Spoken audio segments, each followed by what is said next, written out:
पुराने समय की बात है। एक गांव में गोनू झा नाम का एक बहुत ही चतुर व्यक्ति रहते थे।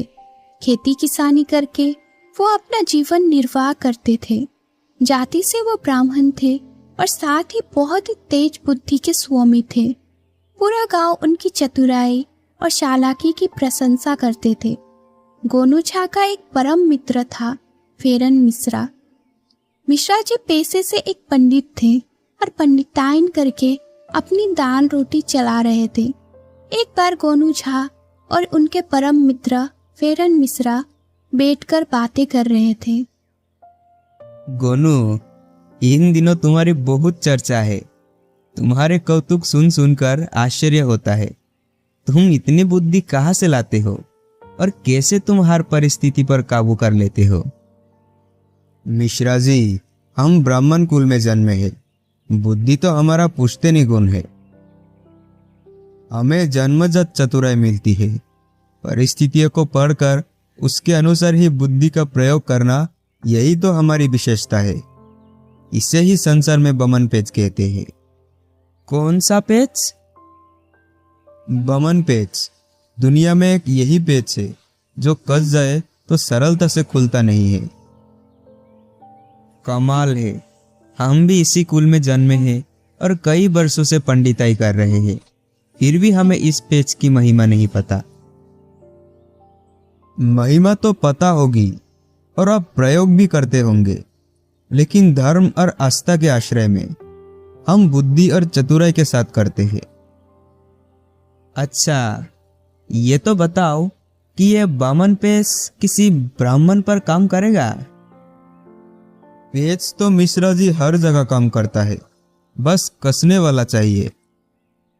तो भाई तुम मुझे भी दिखाओ कि ये किस तरह का पेच है। मुझ पर अपनी ये विद्या चला के तो देखो गोनू। रहने दो मिश्रा जी, आपस में चतुराई नहीं दिखाई जाती। इससे राम राम में विघन आ सकता है। अरे कुछ नहीं होगा, हम दोनों मित्र हैं। हमारे बीच मनमुटाव कभी हो ही नहीं सकता। ये तो बस सीखने के लिए कह रहा हूँ। छोड़ो इस बात को, कोई और बात करो। नहीं भाई, ये बमन पेच तो तुम्हें दिखाना ही होगा। मैं भी तो बमन हूँ। हो सकता है ये पेच मैं भी जानता हूँ, बस प्रयोग ना कर पाता हूँ। क्या पता मैं तुम्हारे इस पेच को काट ही दूँ। देखेंगे। फिलहाल इस बात को खत्म करो और कुछ खाने के लिए मंगवाओ। मिठाई चलेगी?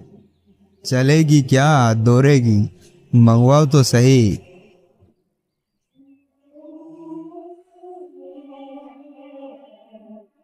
मिश्रा जी अंदर से थाली में मिठाई भरकर ले आए और फिर दोनों ने जमकर मिठाई खाई।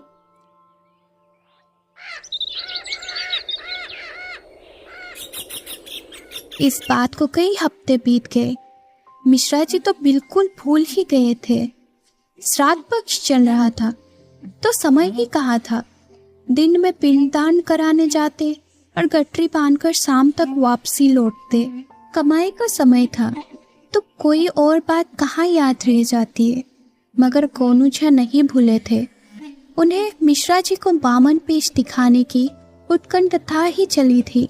उन्हें मिश्रा जी को दिखाना था कि वो कैसे बुद्धि और अभिनय का प्रयोग करके अपना काम सफल कर लेते हैं। और एक दिन वो मिश्रा जी से मिलने के लिए शाम ढले पहुंचे। उन्हें देखते ही मिश्रा जी चहक पड़े। अरे आओ गोनू, बड़े दिनों बाद दर्शन हो रहे हैं। आपका तो धनवर्षा पक्ष में समय ही नहीं लगता। मैं भी इन दिनों में एक जरूरी काम में फंसा पड़ा था। मरने की भी फुर्सत नहीं है। अब से सहायता की आशा लेकर आया हूँ। अरे कहो ना, और बैठो तो सही। बैठूंगा नहीं, समय नहीं है। एक कार्य सौंप कर जा रहा हूँ। मेरे पास हफ्ते भर जरा भी समय ना रहेगा। अब तो कल से ही फुर्सत में आ जाएंगे, तो आशा है कि अब मेरा एक काम करके रखेंगे। अरे भाई, आदेश तो करो। ऐसा है मिश्रा जी, इन दिनों मैं एक विशेष पूजा कर रहा हूँ और मुझे 1000 मिट्टी के सिक्कों की आवश्यकता है।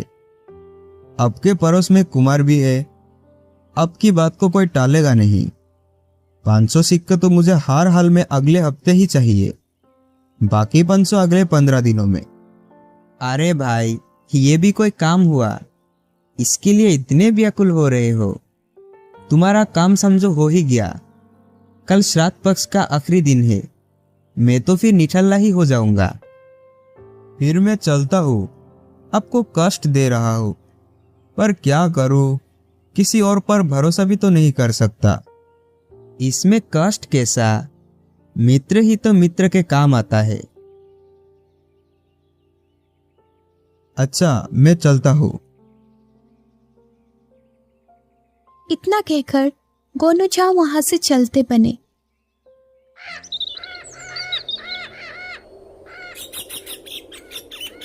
फिर एक हफ्ते बाद उनके साथ पलटन झा भी थे। अरे मिश्रा जी घर पर है क्या?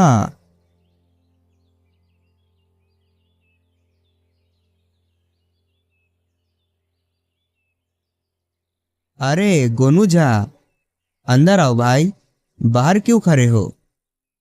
समय की कमी है मिश्रा जी, मैंने बताया तो था। मेरा काम हुआ कि नहीं? हो गया, अभी लाता हूँ। मिश्रा जी अंदर गए और जब बाहर आए तो उनके हाथ में एक मखमल की थैली थी। ये लो, पूरे 500 है, बाकी 500 जब कहो तब दे दूंगा। ठीक है, पर जल्दी करना, जल्दी ही आवश्यकता होगी। अरे कहा ना, जब चाहे तब। धन्यवाद। आओ पलटन भाई, चलते हैं।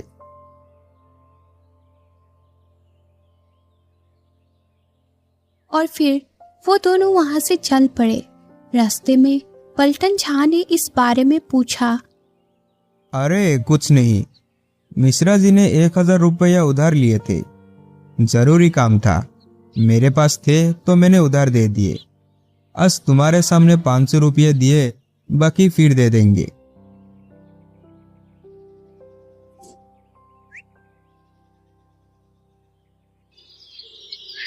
और इस तरह 15 दिन बीत गए।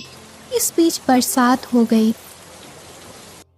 एक दिन राह चलते मिश्रा जी को गोनूझा चौपाल पर लोगों के साथ गप्पे लड़ाते हुए दिखाई दिए।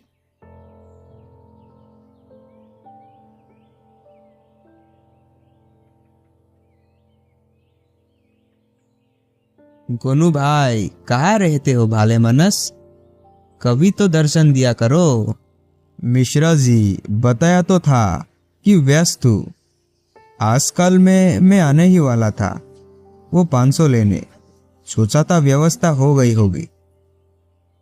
व्यवस्था तो हो गई थी, पर बरसात ने सब गुड़ गबर कर दिया, सब भीग गए। अब 2-4 दिन और लगेंगे। मिश्रा जी, मुझे तो बहुत आवश्यकता है। अरे तो 4 दिन ठहरो, मरे जा रहे हो। ठीक है, 4 दिन और सही। मिश्रा जी चले गए। गोनूझा वहां पर चुपचाप बैठ गए। चौपाल में बैठे हुए एक बुजुर्ग ने पूछा। क्या बात है गोनूझा, कुछ समस्या है क्या? काका, पैसे का लेन देन कभी मित्रता में ना करे। मिश्रा जी ने 1000 रुपये लिए थे, महीना होने को आया। 500 रुपये तो पलटन जाके सामने दे दिए थे, बाकी देने का नाम ही नहीं ले रहे, टाल मटोल करते रहते हैं। अभी भी तुम सबके सामने कहकर गए हैं 4 दिन में दे दूंगा। देखता हूँ 4 दिन और। मित्र है, ज्यादा तो कह भी नहीं सकते। यही तो उधर प्रेम की कैची है। मित्र को दो तो मित्रता काटे, भाई को दो तो रिश्ता काटे। अब क्या करे, लोगों की सहायता करना भी तो धर्म है ना। इतना कहकर गोनूझा चौपाल से उठकर चले गए। पीछे लोगों में कई तरह की बातें हुई।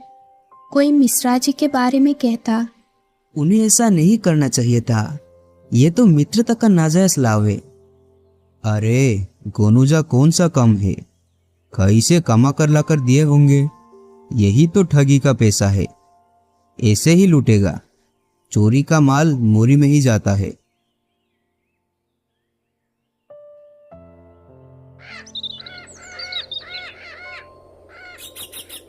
सात दिन गुजर गए। एक दिन मिश्रा जी अपने द्वार पर सुबह सुबह बैठे थे कि जोरावर नाई आ पहुंचा। पाई लागू पंडित जी, चौपाल पर पंचायत है, आपको बुलाया है। पंचायत? कैसी पंचायत? किस बात की पंचायत? जाकर देखिएगा, सब आंखें खुल जाएंगे। नाई इतना कहकर वहां से चले गए।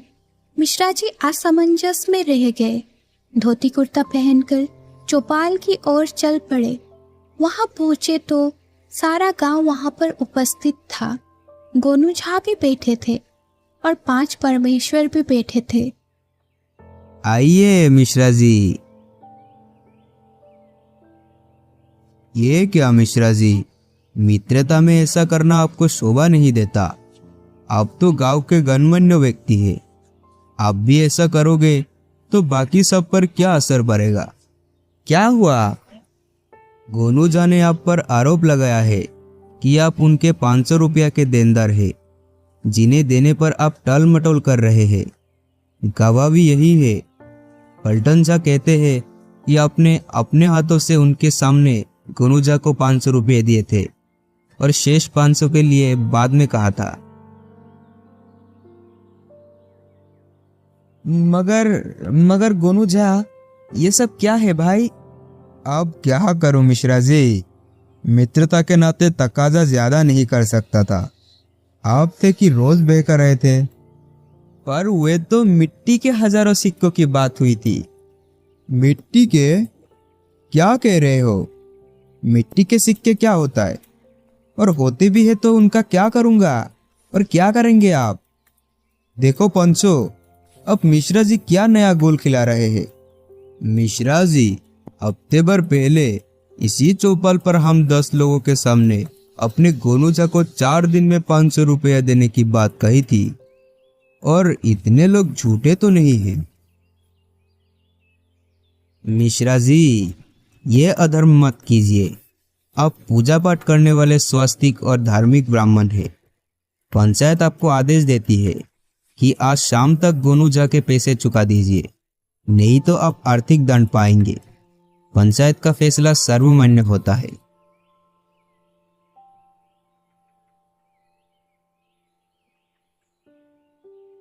उन्होंने 15 मिनट की मोहलत मांगी और घर से लाकर 500 रुपया गोनू झा को गिनकर दे दिया। गांव भर में इस पक्की मित्रता को टूट जाने पर चर्चा होने लगी। कुछ लोग दुखी थे तो कुछ लोग खुश भी थे। मिश्रा जी के पास दोनों तरह के लोग पहुंचते और गोनू झा का जिक्र छेड़ देते। मिश्रा जी गोनू झा को एहसान फरोमस, लुटेरा आदि कितने ही विशेषणों से नवाजते कि एक दिन फिर से पंचायत हुई। मिश्रा जी को फिर से बुलाया गया। तब गोनू झा ने सारी बात पंचों को बताई। पंच परमेश्वरों, मेरे परम मित्र मिश्रा जी को एक दिन जिज्ञासा हुई थी कि ये बमन पेच क्या होता है और कैसे इसका प्रयोग मैं करता हूँ। ये सच है कि मैंने इनसे मिट्टी के 1000 सिक्कों की मांग की थी। पलटन झा के सामने उन्होंने वही 500 मिट्टी के सिक्के मुझे लौटाए थे।